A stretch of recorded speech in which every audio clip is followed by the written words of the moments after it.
అసలు బయటికే రానివ్వకుండా ఇంట్లోనే దిగ్బంధనం చేసిన పరిస్థితి పోలీసులు బాధపడేశారు. అంటే నేను సామాజిక అంశాలన్నీ కూడా సామాజికంగా అన్ని వర్గాల వారికి నేను న్యాయం చేస్తానని చెప్తున్నటువంటి జగన్మోహన్ రెడ్డి గారు ఈ తల్లి ఆవేదన కనపట్లేదంటారా? లేకపోతే అసలు ఏంటి కోడికత్తి సీను జైల్లో అతను ఆమరణ దీక్ష చేస్తున్నాడు, అతనికి ఏదైనా జరిగితే ఈ తల్లి పరిస్థితి ఏంటి? ఈ తల్లి ఈ రోజు నుంచి ఎవరు పట్టించుకునే పరిస్థితి ఏంటి? ధన్యవాదాలు. ప్రజాస్వామ్యంలో రెండు పార్టీలు ఉన్నాయి, ఒకటి అధికార పక్షం, రెండు ప్రతిపక్షం. ఈ రోజున జనపల్లి సావిత్రమ్మ 3 రోజులుగా పచ్చి మంచినీళ్ళు ముట్టుకోకుండా ఆమరణ నిరాహార దీక్ష చేస్తున్నారు. పెద్దబిడ్డ సుబ్బరాజు గారు చేస్తున్నారు. వారికి అండగా సమతా సైనిక దళ కార్యకర్తలు నాయకులు అండగా ఉన్నారు. జగన్మోహన్ రెడ్డి గారు ఇటు కూడా ఆయన వినడు, ఆయనకి ఎవరి గోడు పట్టదు, ఆయనకు మానవత్వం లేదు, మానవతావాదం లేదు. అంబేద్కర్ బొమ్మను ఆవిష్కరించేది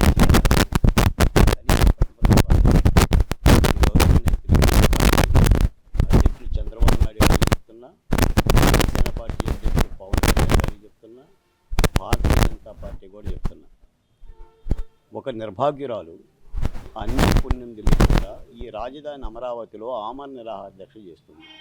జనపల్లి సావిత్రమ్మ చేసిన తప్పేంటి? ఆమె చేసిన పాపమేంటి? ఆమె చేసిన దోషమేంటి? 5 సంవత్సరాలు 5 మాసాలుగా 1977 రోజులుగా ఒక నిర్భాగ్యుణ్ణి అన్యాయంగా కోడికత్తి కేసులు ఎదిరించి బెయిల్ కూడా రాకుండా చేస్తున్న ఈ ప్రభుత్వాన్ని కానీ, ఈ ప్రజాస్వామ్యాన్ని కానీ, ఈ న్యాయ వ్యవస్థను కానీ ఏమని ప్రశ్నిద్దాం? హైకోర్టు కానీ, సుప్రీంకోర్టు కానీ ఈ కేసును సుమోటుగా ఎందుకు స్వీకరించదు? నేను అడుగుతున్న చంద్రబాబు నాయుడు గారిని అడుగుతున్నాను, ప్రధాన ప్రతిపక్ష పార్టీ నాయకులుగా. చంద్రబాబు నాయుడు గారు, మీకు జనపల్లి సావిత్రమ్మను పరామర్శిద్దామనే ఆలోచన రావడం లేదా? లోకేష్ గారు మీకు రావడం లేదా? పవన్ కళ్యాణ్ గారు మీకు రావడం లేదా? ఈ ద్రోహానికి ఎవరు? ఈ రోజున ఆంధ్ర రాష్ట్రంలో డాక్టర్ సుధాకర్ దగ్గర నుంచి doctor Atchenna, driver Subrahmanyam, Salim, Vazira, Nandyala Nagamma, Pulivendula Mahalakshmi, Nookanamma anganwadi teacher ఎంతోమంది హత్య చేయబడ్డారు. మూత్ర విసర్జన చేశారు, శిరోమండనాలు చేశారు, డోర్ డెలివరీ చేశారు. హత్య చేసిన హంతకులందరూ బయటే ఉన్నారు. వేల కోట్ల రూపాయలు అపహరించి ప్రత్యేక విమానాల్లో విదేశాలు పారిపోయిన వాళ్ళు ఉన్నారు ఈ దేశంలో. స్కిల్ కంపెనీ స్కాములు చేసిన వాళ్ళని మీరే చెప్తున్నారు. మరి కోడికత్తి సీను ఏ అమరావతిలో భూములు కబ్జా చేయాల, ఏ స్కిల్ స్కాము చేయాల, లేదా జగన్మోహన్ రెడ్డి గారి మీద పెట్టినట్టు సిబిఐ ఈడీ కేసులు లేవు, లేదా ఏ గొడ్డల వేటుతో వైఎస్ వివేకానంద రెడ్డిని చంపినట్టు హత్య చేయాల. కేవలం మీ రాజకీయం కోసం, దాహార్తి కోసం ఈ రోజున కోడికత్తి సీను వాడుకుంటున్నారు. ఈ దుర్మార్గమైన ప్రభుత్వం కనీసం దయా జాలి, ఆఖరికి నిరాహార దీక్ష చేసుకోవటానికి కూడా కనీసం ఇక్కడ ఒక ఏసీ లేదు, ఒక కరెంటు లేదు, కనీసం ఆ మహిళలకు సంబంధించిన అవసరాలు తెచ్చుకునే పరిస్థితులు లేకపోతే ఇలాంటి దుర్మార్గం చేస్తున్నారు. నేను అడుగుతున్నాను విజయమ్మ గారిని కూడా, ఇదే జగన్మోహన్ రెడ్డి గారు జైల్లో ఉన్నప్పుడు బారులు తీరారు కదా పరామర్శించడానికి, జైల్లోనే అన్ని వస్తువులు కలిగి చేశారు కదా. కాబట్టి ఇప్పటికైనా జగన్మోహన్ రెడ్డి గారు కోర్టుకు వెళ్ళాలి. దీనికి పరిష్కారం ఏముంది? ఎన్ఓసి అన్న సబ్మిట్ చేయాలి, లేదా కోర్టుకు వెళ్ళి ముఖ్యమంత్రి జగన్మోహన్ రెడ్డి గారు కేసు సంగతి చెప్పాలి. ఇంత దయ లేకుండా మళ్ళీ అంబేద్కర్ బొమ్మలను ఆవిష్కరించి సమతా రూపం, సమతా శిల్పం, సమతా న్యాయం, సమతా సాధికారిక యాత్రలో మా దళిత మంత్రులు కూడా దళిత బహుజన కులాల గురించి, అంబేద్కర్ ఫలాల గురించి రిజర్వ్ నియోజకవర్గాలు ఎమ్మెల్యేలుగా గెలిచి మంత్రులు అయిన వాళ్ళు కూడా కనీసం మాట్లాడలేకపోతే అలా? కనీసమైన ఒక ధర్మం కదా. కాబట్టి ఈ పాప పరికరం మిమ్మల్ని ఊకినే ఇడిచిపెట్టదు జగన్మోహన్ రెడ్డి గారు. అంటే అంబేద్కర్ తో సమానంగా నిన్న లేజర్ షో చూస్తుంటే అంబేద్కర్ గారి బొమ్మ కంటే కూడా పై స్థాయిలో జగన్మోహన్ రెడ్డి గారి లేజర్ షో, ఆయన రూపాలు అవి అన్ని, అంటే దళితుల పక్షాన ఆయన నిలబడ్డాడు, లేకపోతే దళితులకు ఆయన ఏదో పెద్ద దేవుడు అన్నట్టుగా చూపించిన పరిస్థితి. మరి ఈ రోజున ఈ దళిత సోదరి లేకపోతే ఈ పెద్దావిడ గురించి చేస్తున్న ఈ ఆందోళన కానీ, లేకపోతే తన బిడ్డ కోసం ఆవిడ పడుతున్న ఆవేదన కానీ ఎందుకని పట్టట్లేదు అంటారు? ఇప్పుడు రావణాసురుడు కూడా సీతమ్మని తీసుకెళ్ళినప్పుడు అలానే ఆనందపడ్డాడు. లంకలో పెట్టి సీతమ్మని చాలా రాజ్యం చేయించానని ఆనందపడ్డాడు. కౌరవులు కూడా పాండవులను అడవులు పంపించినప్పుడు అలాగనే ఆనందపడ్డారు. ఇటువంటి దళితుల మీద జరుగుతున్న ఈ ముదనప్ప శాస్త్రి జగన్మోహన్ రెడ్డి గారు ఆనందపడితే దళిత హృదయాలు గాయపడవా? ఆయన ఏదో అంబేద్కర్ బొమ్మని డాక్టర్ బిఆర్ అంబేద్కర్ గురించి జగన్మోహన్ రెడ్డి గారికి ఏం తెలుసు?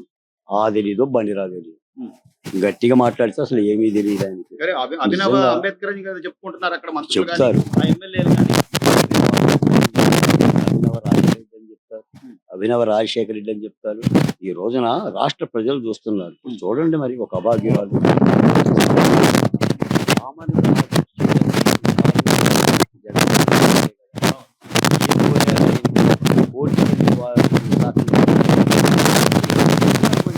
రాష్ట్ర ప్రజలు అర్థం చేసుకోవాలి. Right. నేను చెప్తున్నాను, జగన్మోహన్ రెడ్డి గారు కాలు పైకెత్తి తపస్సు చేసిన ఈ రాష్ట్రంలో దళితులు జగన్మోహన్ రెడ్డి గారిని నమ్మరు. ఎట్టి పరిస్థితుల్లో ప్రతిపక్ష పార్టీలు కూడా ఈ కేసులు పట్టించుకోవాలి. Right. సావిత్రం వంక చూడాలి. కోడికత్తి సీన్ని బయటికి తెప్పించేందుకు వేరు తెప్పించేందుకు తప్పనిసరిగా కృషి చేయాల్సిన అవసరం ఉందని చెప్పి ఈ సందర్భంగా కానీ సార్, తెలియదు. గతంలో చూసాం అదే జైల్లో మొద్దు సీను సంబంధించి ఎలా చనిపోయాడు, లేకపోతే ఏ కేసుల్లో అయితే ఇంపార్టెంట్ అనుకునే వ్యక్తులు ఎలా మాయమైపోయారో కూడా చూసాం. ఈ రోజున అంటే ఈ 5 ఏళ్లుగా ఆ కోడికత్తి సీను మగ్గిపోతున్న పరిస్థితి, కానీ ఆయన ఎందుకు జైల్లోకి వెళ్లాల్సి వచ్చింది అనేది రాష్ట్ర ప్రజలందరికీ తెలుసు. కానీ ఎందుకు బయటకు రావట్లేదు అనేదే ఈ రోజు వాళ్ళ కుటుంబ సభ్యులు పడుతున్న ఆవేదన. దీని మీద ఫైనల్ గా ప్రభుత్వాన్ని ఏం డిమాండ్ చేయదలుచుకున్నారు? ప్రజాస్వామ్యంలో ప్రజలు నిరసన వ్యక్తం చేస్తారు. ఇందాక మిత్రులు మాట్లాడుతున్నప్పుడు కూడా 39 రోజులు అంగన్వాడీ టీచర్లు రోడ్డు మీద అలమటిస్తున్నారు. అసలు రహదారి మీదకి రాని సామాజిక వర్గం ఏముంది ఆంధ్రప్రదేశ్లో? ఇసుక దూరం చేయటం మూలాన భవన నిర్మాణ కార్మికులు రోడ్డు మీదకి వచ్చారు. జీతాలు ఇవ్వకపోవటం వలన ఉద్యోగులు వచ్చారు, పెన్షన్దారులు వచ్చారు, అమరావతి రైతులు వచ్చారు, విశాఖ ఉక్కు కార్మికులు వచ్చారు. అసలు రాని వాళ్ళు ఎవరు? ఈ రోజున సావిత్రమ్మ కూడా బయటకు వచ్చింది. ఈ ప్రజలు చేస్తున్న ఈ నిరసననే ప్రభుత్వాలు పట్టించుకోవాలి. వాళ్ళ నిరసనలో, వాళ్ళ యొక్క దీక్షలో ధర్మం ఉందో లేదో పరిశీలించి కనీసం మంత్రివర్గం అన్నా రావాలి, లేదా హోంమంత్రి అన్న వచ్చి పరామర్శించేసి సావిత్రమ్మకు భరోసా ఇవ్వాలి. తానేటి వంతిగా రావాలి శిబిరానికి, వచ్చి సావిత్రమ్మతో మాట్లాడాలి. ఆమె ఇచ్చే హామీ ఏదో ఇవ్వాలి. ఇక్కడున్న సమతా సైనిక దళ కార్యకర్తలతో మాట్లాడి ఏ పరిష్కారం చేస్తారో మాట్లాడాలి తప్ప నిమ్మక నీరెత్తినట్టుగా దున్నపోతు కనుక వర్షం పడ్డ దున్నపోతులు ఉన్నట్టుగా నిద్రపోతే ఏమవుతుంది ఈ రాష్ట్రం? రాష్ట్ర ప్రజలు ఎందుకు ఊరుకుంటారు? తప్పనిసరిగా రాష్ట్ర ప్రజలు సావిత్రమ్మకు అండగా ఉన్నారు. కోడికత్తి సీను విడుదలయ్యేంత వరకు ఏ దళిత ప్రజలు కూడా ఆందోళన విరమించరు. తప్పనిసరిగా కోడికత్తి సీను కోసం ప్రతిపక్ష పార్టీలు కూడా గట్టి బలమైన యుద్ధం రాష్ట్ర ప్రభుత్వం చేయాలని ఈ సందర్భంగా తెలియజేస్తారు.